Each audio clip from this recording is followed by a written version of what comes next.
For USCFootball.com, I'm Jack Smith, joined by Chris Treviño for instant analysis from USC's Tuesday evening practice of the bye week. Chris, good to be back with you, and it's good to have a relaxing week. No stress for a game day this weekend, so I'll start softly. What were your practice observations from today?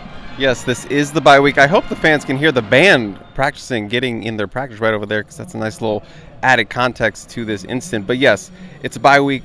But Jack, it didn't feel like a bye week to me just observing it, because they came out in full pads practice. I know sometimes maybe in that bye week you pull off the gas a little bit, give their bodies a little extra rest with having no pads for the week, but full pads. And I just thought the intensity out there matched what we've seen through the first 2 weeks of practice and general going back to fall camp. So didn't feel any different. Still felt like a game week to them. I know that'll make USC fans really happy, but that was kind of the big thing I noticed, that the intensity still felt like a game week.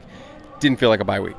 Yeah, Miller Moss said the main emphasis for him to the team has been to take advantage of these days, because this week is just as valuable as a week during camp or during spring ball or during the middle of a season for a game week. He says teams with a poor mentality kind of waste away those weeks. So I would agree that it did feel like the energy out there wasn't any different than what we've seen the last couple of weeks. There was one absence at practice today, and Lincoln Riley was asked about it after practice. Eric Gentry was not out on the field, and he was asked about Gentry's status as well as a couple other of injured players. What did you have to take away from that? Right, no explicit description of what was going on with Eric Gentry, why he did not make it out there, but Mason Cobb still out and Jalen Smith out of the yellow practice jersey, so that's a good sign. But he did say those guys are expected to be, they are doing well, and they are expected to be active for Michigan this in 2 weeks, so that is a good sign. But again, it's just something we have to monitor as we go through this bye week, and then obviously roll into next week for the Michigan week. But as of right now, I do fully expect everyone who's banged up this week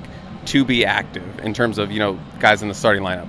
Yeah, it'll be interesting. You'd hope that USC could get Gentry and Cobb back, because going to play a Michigan team that likes to run the ball, there'll be a lot of stress on the linebackers, and you really don't want to have to see your fourth-string middle linebacker maybe getting a start if both Cobb and Gentry couldn't make it. So it would be important for USC to get those two guys back. We talked about practice. What were some of the other big practice observations? Well, for one, I think the big physical change is that Brian Kennedy Field is no longer accessible to the team. They have it totally sanctioned off, or not sanctioned, but blocked off. Construction is now going to begin with the new facility there. And Lincoln Riley talked about that earlier in the year, getting ready for fall camp, that at some point Brian Kennedy was no longer to be usable for them. So now they only have 2 practice fields instead of the 3 that they had. The new one, and then obviously Howard Jones. So Brian Kennedy officially RIP, or at least the old way. So that was kind of the big thing, because you walk in, can't see it. Totally walked off. They moved these the banners, that say all the national championships and All-American stuff. That was moved up right in our faces, and it's a nice place to lean, Jack, for practice. So I do enjoy the added shade. And then the other big thing is that they were rotating position groups, defensive position groups, with different coaches. So Matt Entz was working with the safeties on tackling drills, that much the same drills that he worked with the linebackers, and linebackers were working with Doug Belk on coverage drills and gang tackling drills. So just a little, keeping them on their toes, getting different voices in their ear during drills, and they did a little rotation between Danton Lynn, Doug Belk, and Matt Entz. Matt Entz getting work with defensive backs, Danton getting work with linebackers. So just a little twist to practice today. Yeah, Danton Lynn took me back to like the 11-year-old Little League days, where he blew the whistle, yelled out rotate, like we were in the middle of PE or youth basketball or something like that, and they would all go to their different position groups. They were all working on the same drills, so it's a little bit like cross-training, but I think it's more evidence of USC thinks that all of these coaches can coach guys up on different things, being that Doug Belk could be a tackling coach. Matt Entz could teach safeties to tackle just like he can linebackers, and Danton Lynn talks about versatility. I think they not only want guys to be able to play other positions and be versatile in that way, but also they want most guys in most position groups to be able to do the things that all of their teammates can. So I thought it was a good idea and a good activity to do during the bye week, because you probably can't get away with doing something like that if you have to prepare for a Michigan this coming week. Yeah, just something you're able to do because it's the bye week. You have a little bit more free time to get things done. I do want to stress that this isn't something we've never seen before. This is something that happens usually like once or twice every season, including the offseason with spring stuff. Like, I know you don't want to hear the name, but Clay Helton, this is what happens sometimes under Clay Helton, where there'd be days where everyone was getting a different chance to work with a different coach. So this is nothing like totally new and radical that we've seen, but just so happens the bye week this week is when it happens for Lincoln Riley in the fall. I think if you take Lincoln Riley on his word that this this coaching staff takes a backseat to nobody. You'd prefer, if you're a USC fan, for these guys to get the different training from this coaching staff as opposed to ones that have maybe been here in the past. But speaking of Lincoln Riley, he did speak after practice. What were some of your biggest takeaways from what Lincoln had to say? Well, I think the notable one is just an update with Killian O'Connor, the backup center, who did get injured in the Utah State game, had to be carted off. USC's backup depth at O-line is not great. It's very inexperienced, and especially at center. I mean, Killian O'Connor, hard worker, but he's still a preferred walk-on, so that is something that has to be monitored. But he did say, it is not a quote-unquote long-term injury for him. I know there was fear that it might have been season-ending based on the injury to his knee, but sounds like he will be back at some point. I would put it at several weeks for him to get back, but that is going to cause some shuffling. Gino Quinones, now kind of that third center, has to move up. Amos Talele, has kind of been learning the center position. He moves up into a more vital role at backup, so I think they're going to be trying to get more guys cross-training. Micah Benuelos got some training reps last year at center. I wouldn't be shocked if he is back in the mix to get more center rotation stuff. That was probably the most important thing. I would agree. I think one of the most interesting things was what Lincoln Riley had to say about Anthony Lucas and his rate of maturity and the way he's grown in this defense and on the team. What did you take away from what Lincoln had to say about Anthony Lucas? Well, I just want to point out that you asked the question to Coach Lincoln Riley, and he said that was a great question, and rarely does he get stumped, and I mean stumped in the sense that he has to really think about what he's going to say because he's so quick and savvy with the media. So Jack, my hat off to you for stumping him on this question. But yeah, Anthony Lucas is a guy who has all the talent in the world. We've seen it flash in practice, and that was something that Lincoln Riley was noting, that Anthony Lucas has been flashing a lot in practice. Talking about last year, but you didn't see it translate into games. And this year, it's obviously translating into games. And you asked him if there was somebody that he reminded him of during his time at Oklahoma. I'm assuming that's where because USC hasn't been that long, but just someone who you saw kind of develop as someone who maybe it didn't translate to Saturdays, and then eventually it started clicking, started making more plays down the field. And I'll let you take the rest because that was your question.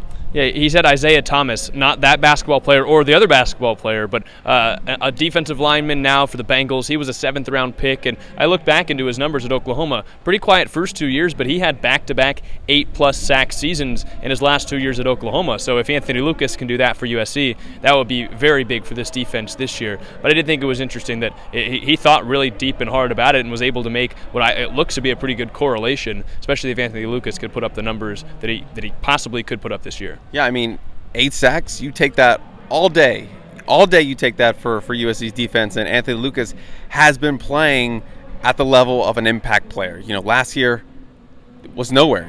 Did not flash, did not have impact, and this year through 2 games, he is making impact. Obviously, he's not getting the sacks, but he's getting pressure, and he's holding the line of scrimmage, and he's not giving an inch in those run plays or in those pass plays. So he's doing a really good job right now getting the attention of NFL scouts. The sacks will come, the tackles for loss will come, but right now he's really gaining confidence as being one of those key edge defenders and a guy that can bounce inside and outside as well.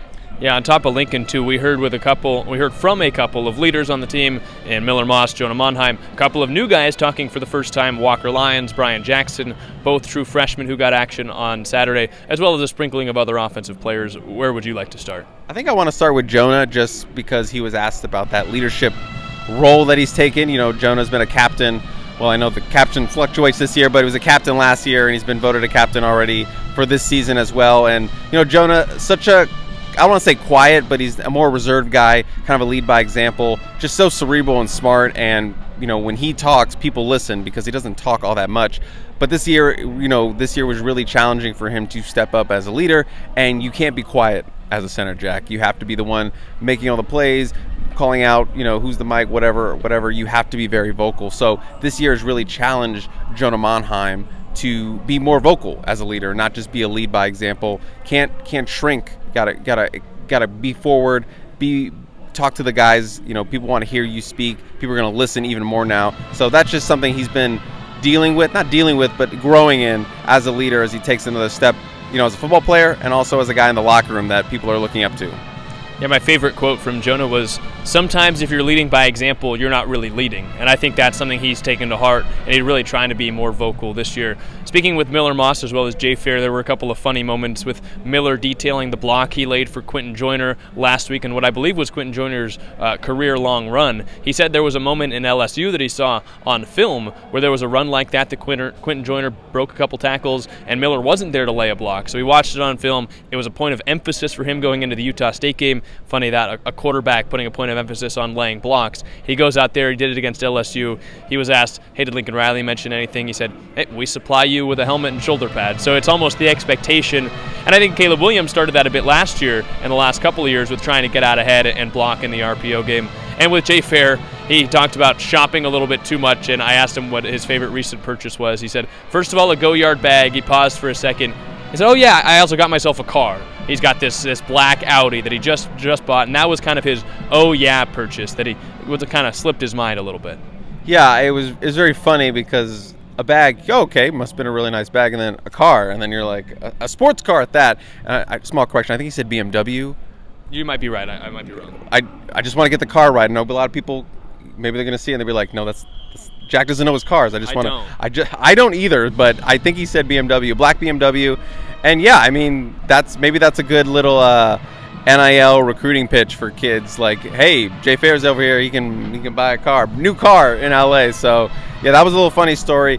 And yeah, Jay Fair just so positive, so infectious. And you know, I really hope he's able to break into the offense a little bit more. You know, he is a veteran. I think he's really talented, and he's a good talker. So I think it would be beneficial for us if we get to talk to him more as he can grow into a real weapon on this team. But yeah, completely forgetting about a car. Like, I don't it's just funny.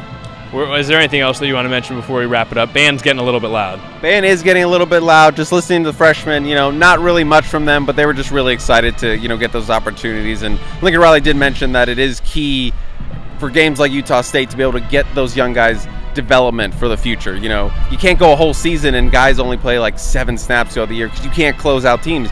You need to be able to get them whole quarters, whole halves, and that's how you build depth. That's how you build a roster. That's how also helps you build culture. So, you know, just listening to those guys, really excited to get those first touches. I don't know how much they're going to get, but we'll see down the future and as they push for more time. Yeah, Lincoln mentioned that it was good that they actually got the lights going so that they could play those last 10 minutes in the fourth quarter, get those guys in. But you know, USC is on a bye week this week, still trying to stress that they want to get ready for Michigan. We'll have more questions, I'm sure, about Michigan and how USC matches up against them in the coming week or so, maybe tomorrow, but probably more next week. But for now, that'll do it for Instant Analysis. Bye week for USC, not a bye week for the band or for us, but for Chris Treviño, I'm Jack Smith. Make sure you're checking out USCfootball.com for more.